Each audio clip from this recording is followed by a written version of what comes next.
Now let's go ahead and take a look at an insert query. So click on our SQL tab here, clear this out. We start with insert,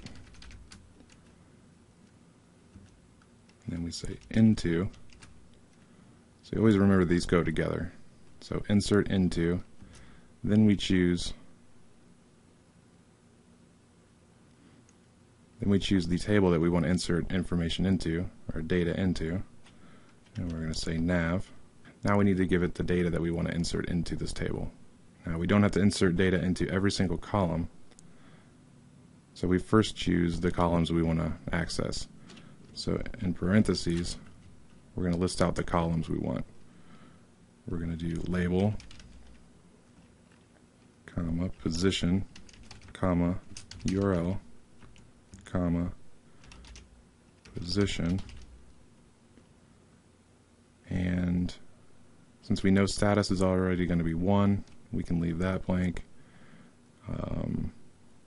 And target, we're not going to put a target in, so we can leave that out as well. Next we say values, which means we're going to now give it a list of values to put in, and this is going to be in a set of parentheses as well.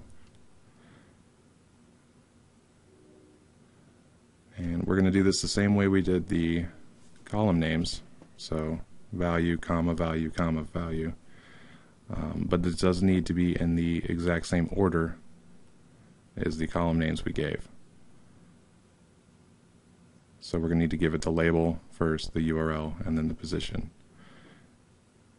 Now, 2 of these are going to be a string, and when doing a string we're going to need to use quotes. So for this first value, we'll do a quote, and that's a single quote there. We'll call this contact us, and then a single quote, and then comma, and then the URL, we'll just call this contact.php,